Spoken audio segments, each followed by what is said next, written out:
శ్రీ సాయినాథాయ నమః. శ్రీ సాయి సచ్చరిత్రము 36వ అధ్యాయము.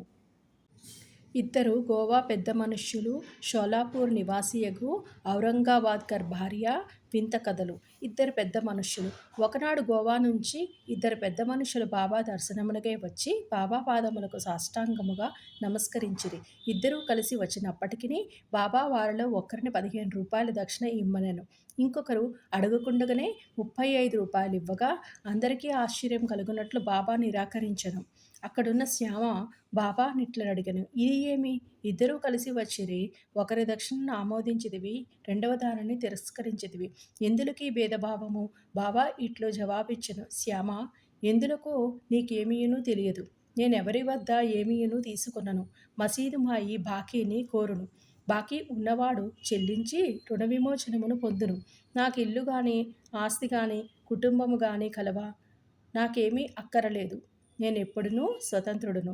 రుణము, శత్రుత్వము, హత్య చేసిన దోషము చెల్లించియే తీరవలెను. దానిని తప్పించుకునే మార్గము లేదు. పిమ్మట బాబా తన విశిష్ట ధోరణిలోని ఇట్లనెను, ప్రప్రథమమున అతడు పేదవాడు. ఉద్యోగము దొరికిన చోట్ని మొదటి నెల జీతము నిచ్చెదరనియు తన ఇష్టదైవమునకు మ్రొక్కుకొనెను. అతనికి నెలకు 15 రూపాయల ఉద్యోగము దొరికెను. క్రమముగా జీతము పెరిగి 15 రూపాయల నుంచి 30, 60, 100, 200లకు హెచ్చెను.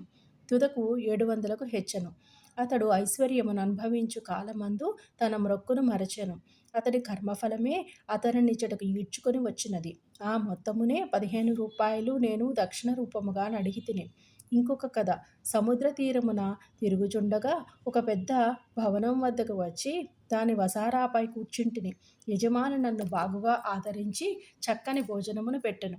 బీరువా ప్రక్కన శుభ్రమైన స్థలమును చూపి అక్కడ పరుండమనెను. నేనక్కడ నిద్రపోయితిని. నేను గాఢ నిద్రలో ఉండగా ఆ మనిషి ఒక రాతి పలకను లాగి గోడకు కన్నము చేసి లోపల ప్రవేశించి నా జోబులోని ఉన్న ద్రవ్యమును అంతయును దొంగిలించెను.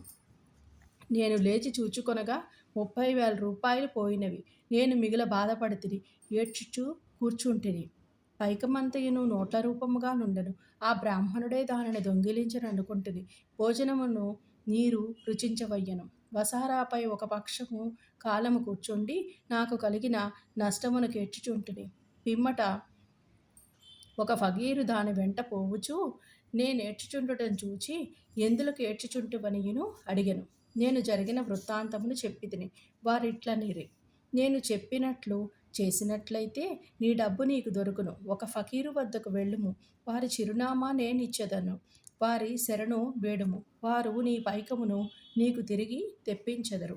ఈలోగా నీకు ప్రియమైన ఆహారమేదో దానిని నీ ద్రవ్యము దొరుకునంత వరకు విసర్జింపుము.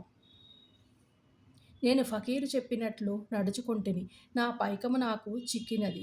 నేను వాడాను విడిచి సముద్రపు ఒడ్డునకు పోయితిని. అక్కడొక స్టీమర్ ఉండెను. దానిలోని జనులు ఎక్కువగా ఉండుటచే లోపల ప్రవేశించలేకపోయితిని. ఒక మంచి నౌకరు నాకు తోడ్పడగా నేను లోపలకు పోయితిని. ఇది ఇంకొక ఒడ్డునకు తీసుకొని పోయినది. అక్కడ రైలు నుంచి నెక్కి ఈ మసీదునకు వచ్చితిని. కథ పూర్తి కాగానే బాబా ఆ అతిథులను భోజనమును కొరకు తీసుకొని పొమ్మనగా శ్యామ అట్లే చేసెను. శ్యామ వారిని ఇంటికి తీసుకొని పోయి భోజనమును పెట్టెను. భోజన సమయములోని శ్యామ బాబా చెప్పిన కథ చిత్రముగా ఉన్నదనెను. బాబా వారెన్నడూనూ సముద్ర తీరమునకు పోయి ఉండలేదు. వారి వద్ద 30,000 రూపాయలు ఎప్పుడునూ లేకుండెను. ఎన్నడూనూ ప్రయాణము చేయలేదు. ద్రవ్యం ఎప్పుడునూ పోవుటకు గాని వచ్చుట గాని జరగలేదు. కానీ దాని భావము తమకేమైనా తెలిసినదా అని వారు అడిగెను. అతిథుల మనస్సులు కరిగెను. వారు కండ్ల తడిపెట్టుకొనిరి. ఏడ్చుచూ బాబా సర్వజ్ఞుడు, అనంతుడు, పరబ్రహ్మ స్వరూపుడే అని నుడివిరి. బాబా చెప్పిన కథ మా గూర్చియే. వారు చెప్పినదంతయును మా విషయమే. వారికి ఎట్లు తెలిసెనో అనునది గొప్ప చిత్రము. భోజనమైన తరువాత పూర్తి వివరములను చెప్పెదమనిరి. భోజనమైన పిమ్మట తాంబూలము వేసుకొనుచు అతిథులు వారి కథలను చెప్పదొడంగిరి. అందులోని ఒకరు ఇట్లు చెప్పిరి, లోయలో ఉన్న ఊరు మా స్వగ్రామము. జీవనోపాధికై నేను ఉద్యోగము సంపాదించి గోవా వెళ్ళితిని. నాకు ఉద్యోగము లభించినచో నా మొదటి నెల జీతము ఇచ్చేదననియు దత్తదేవునికి మొక్కుకొంటిని. వారి దయ వల్ల నాకు 15 రూపాయలు ఉద్యోగము దొరికెను. నాకు క్రమముగా జీతము బాబా చెప్పిన ప్రకారము 700 రూపాయల వరకు హెచ్చినది. నా మ్రొక్కును నేను మరచితిని. దానిని బాబా ఈ విధముగా జ్ఞప్తికి తెచ్చి నా వద్ద 15 రూపాయలు తీసుకొనిరి. అది దక్షిణ కాదు, అది పాత బాకీ తీర్చుకొనక మరచిన మ్రొక్కును చెల్లించుట. నీతి: బాబా ఎన్నడూనూ డబ్బు భిక్షమెత్తలేదు సరికదా, తమ భక్తులు కూడా భిక్షమెత్తుకొనుటకు ఒప్పుకొనలేదు. వారు ధనమును ప్రమాదకారిగాను పరమును సాధించుటకు అడ్డుగాను భావించువారు. భక్తులు దాని చేతులలోని చిక్కకుండా కాపాడేవారు. ఈ విషయమున భక్త మహల్సాపతి ఒక నిదర్శనము. ఆయన మిక్కిలి పేదవాడు. అతనికి భోజన వసతికి కూడా జరుగుబాటు లేకుండెను. అయినను అతడు ద్రవ్యం సంపాదించుటకు బాబా అనుమతించలేదు. దక్షిణలో నుంచి కూడా ఏమీనూ ఇయ్యలేదు. ఒకనాడు ఉదార వర్తకుడైన హంసరాజు అను బాబా భక్తుడొకడు చాలా ద్రవ్యమును బాబా సముఖమున మహల్సాపతికి ఇచ్చెను. కానీ బాబా దానిని పుచ్చుకొనుటకు అనుమతించలేదు. పిమ్మట రెండవ అతిథి తన కథను ఇట్లు ప్రారంభించెను. నా బ్రాహ్మణ వంట మనిషి నా వద్ద 35 రూపాయల నుంచి నౌకరీ చేయుచుండినను దురదృష్టమున వాడు చెడు మార్గంలోని పడెను. వాని మనస్సు మారిపోయెను. వాడు నా ద్రవ్యమునంతయును దొంగిలించెను. రాతి పలకను తొలగించి ధనము దాచిన భోషాణమున్న గదిలోని ప్రవేశించి నా ఆస్తి పర్వమును అనగా 30,000 రూపాయలను కరెన్సీని దొంగిలించి పారిపోయాను. బాబా సరిగా ఆ మొత్తమునే ఎట్లు చెప్పగలిగెనో నాకు తెలియదు. రాత్రింబవళ్ళు ఏడ్చుచూ కూర్చుంటిని. నా ప్రయత్నములనియను విఫలమైనవి. ఒక పక్షం వరకు చాలా ఆరాటపడితిని. విచారగ్రస్తుడనై దుఃఖముతోని అరుగుపై కూర్చుని ఉండగా ఒక ఫకీరు నా స్థితిని కనిపెట్టి కారణమును తెలుసుకొనెను. నేను వివరములన్నీయును తెలిపితిని. అతడు షిరిడీ సాయి అను ఔలియా ఉన్నారు, వారికి మ్రొక్కుము. నీకు ప్రియమైన ఆహారమును విడువుము. నీ మనసులోని వారి దర్శనము చేయు వరకు నీకు ప్రియమైన ఆహారమును తిననని మ్రొక్కుకొనుము అనెను. నేను అట్టులే బాబా నా ద్రవ్యమును దొరికిన పిమ్మట మీ దర్శనము చేసిన పిమ్మట నేను అన్నము తినేదెను అని మ్రొక్కుకొంటిని. దీని తరువాత 15 దినములు గడిచెను. బ్రాహ్మణుడు తనంతట తానే ఆ డబ్బును నాకిచ్చెను. నా శరణు వేడిని. వాడిట్లనియెను, నేను పిచ్చి ఎత్తి ఇట్లు చేసినాను. నా శిరస్సు నీ పాదములపై పెట్టితిని. దయచేసి క్షమించుము. ఈ విధముగా కథ శుభాంతమైనది. నాకు కనిపించి సహాయమునర్చిన ఫకీరు తిరిగి కనబడలేదు. ఫకీరు చెప్పిన షిరిడీ సాయిబాబాను చూచుటకెంతో గాఢమైన కోరిక కలిగినది. మా ఇంటికి అంత దూరము వచ్చిన వారు షిరిడీ సాయిబాబాయే అని నా నమ్మకము. ఎవరైతే నాకు కనపడి నా ద్రవ్యముని తిరిగి తెప్పించిరో అట్టివారు 35 రూపాయల కొరకు పేరాస చూపెదరా. దీనికి వ్యతిరేకముగా మా వద్ద నుంచి ఏమీయును ఆశించక ఎల్లప్పుడూ తమ చేతనైనంత వరకు బాబా మమ్మల్ని ఆధ్యాత్మిక మార్గమున నడిపింతురు. దొంగిలించిన ఆ ద్రవ్యము దొరికిన వెంటనే మిక్కిలి సంతసించి మైమరచి నా మ్రొక్కును మరచితిని. ఒకనాటి రాత్రి నేను కొలాబాలోని ఉన్నప్పుడు బాబాను స్వప్నములోని చూచితిని. షిరిడీకి పోవలేనని సంగతి అప్పుడు జ్ఞప్తికి వచ్చెను. నేను గోవా వెళ్ళితిని. అక్కడి నుంచి స్టీమర్ మీద బొంబాయి వెళ్ళి అటు నుంచి షిరిడీకి పోవా నిశ్చయించితిని. నేను హార్బరు వద్దకు పోగా స్టీమరులోని జాగా లేకుండెను. కెప్టెను ఒప్పుకొనలేదు.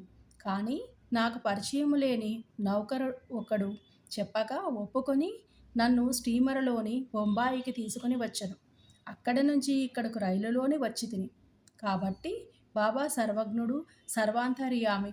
మేమెక్కడ, మా ఇల్లెక్కడ, మా అదృష్టమేమనగా చెప్పవలెను.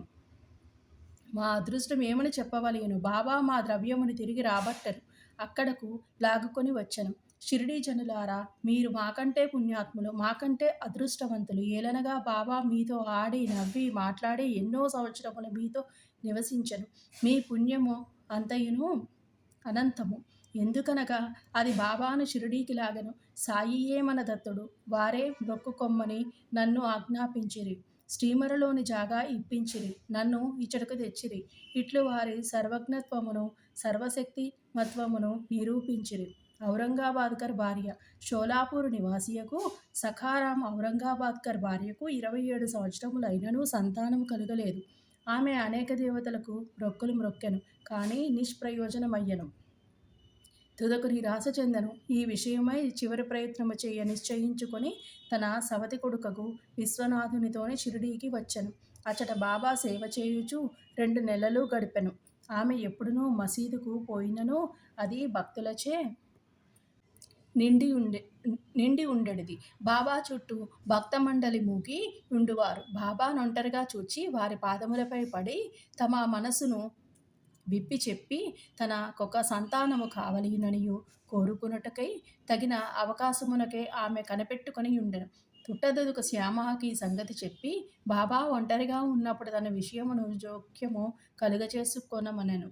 శ్యామ బాబా దర్బార్ ఎల్లప్పుడూ తెరిచి ఉండుననియు అయినను ఆమె గూర్చి ప్రయత్నించదననియు సాయి ప్రభు ఆశీర్వదించవచ్చుననియు చెప్పెను. బాబా భోజన సమయమున మసీదు వాకిలిలోని కొబ్బరికాయ అగరవత్తులతోని సిద్ధముగా నుండుమనియు తాను సైగ చేసినచో మసీదు పైకి రావలయుననియు చెప్పెను. ఒకనాడు శ్యామ మధ్యాహ్న భోజనానంతరము బాబా చేతులు తువాలుతోని తుడుచుకొనుచుండగా బాబా శ్యామ బుగ్గను గిల్లెను. శ్యామ కోపగించి, దేవా, నా బుగ్గను గిల్లుట నీకు తగునా? మా బుగ్గలు గిల్లునట్టి పెంకిదేవుడు మాకక్కరలేదు. మేము నీపై ఆధారపడి ఉన్నామా? ఇదియే మన సాన్నిహిత్య ఫలితము అనెను. బాబా ఇట్లనెను, శ్యామ, 72 జన్మల నుంచి నీవు నాతో ఉన్నప్పటికీ నేను నిన్ను గిల్లలేదు. ఇన్నాళ్లకు గిల్లగా నీకు కోపం వచ్చుచున్నది. శ్యామ ఇట్లనియెను, ఎల్లప్పుడూ ముద్దులు మిఠాయిలు ఇచ్చు దైవము మాకు కావలను. మీ నుంచి మాకు గౌరవము గాని, స్వర్గము గాని, విమానము గాని అవసరము లేదు. మీ పాదముల యందు నమ్మకము మాకెప్పుడునూ ఉండుగాక. బాబా ఇట్లనెను, అవును, నేను వచ్చినది అందుకే. ఇన్నాళ్ల నుంచి మీకు భోజనమును పెట్టి పోషించుచున్నాను. నీ యందు నాకు ప్రేమానురాగములున్నవి. అట్లనుచు బాబా పైకి వెళ్ళి తన గద్దపై కూర్చొనెను. శ్యామ ఆమెకు సైగచేసి రమ్మనెను. ఆమె మసీదు పైకి వచ్చి బాబాకు నమస్కరించి కొబ్బరికాయ అగరవత్తులు ఇచ్చెను. బాబా ఆ టెంకాయను ఆడించెను. అది ఎండినది కావున లోపల కుడుక ఆడుచు శబ్దం వచ్చుచుండెను. బాబా, శ్యామ, ఇది గుండ్రముగా లోపల తిరుగుచున్నది, అది ఏమనుచున్నదో విను. శ్యామ, ఆమె తన గర్భమునందు ఒక బిడ్డ అటులే ఆడవలయుననియు వేడుకొనుచున్నది. కావున టెంకాయను నీ ఆశీర్వాదముతో ఇమ్ము. బాబా, టెంకాయ బిడ్డను ప్రసాదించున అట్లనుకొనుచు ప్రజలంత అమాయకులు.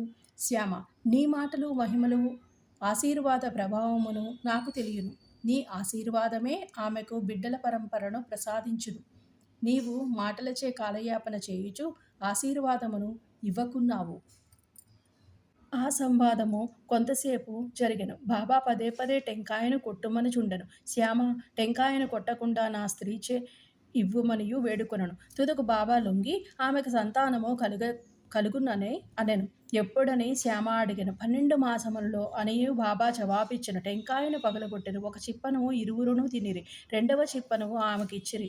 అప్పుడు శ్యామ ఆ స్త్రీ వైపు తిరిగి, అమ్మా, నీవు నా మాటలకు సాక్షివి. నీకు 12 మాసములలోని సంతానము కలుగనిచో ఈ దేవుని తలపై ఒక టెంకాయను కొట్టి ఈ మసీదు నుంచి తరిమివేసెదము. ఇందులోని తప్పినచోని నేను మాధవుడను కాను. మీరు దీనిని చూచెదరుగాక అనెను. ఆమె 1 సంవత్సరములోని కొడుకును కనెను. 5వ మాసములోని కొడుకును మసీదునకు తీసుకుని వచ్చి భార్యాభర్తలు బాబా పాదములపై పడిరి. కృతజ్ఞుడగు తండ్రి 500 రూపాయలు ఇచ్చెను. బాబా గుర్రము శ్యామకర్ణకు ఈ ధనముతోని సేల కట్టించెను. శ్రీ సాయినాథాయ నమః. 36వ అధ్యాయము సంపూర్ణము. సద్గురు శ్రీ సాయినాథార్పణమస్తు. శుభం భవతు.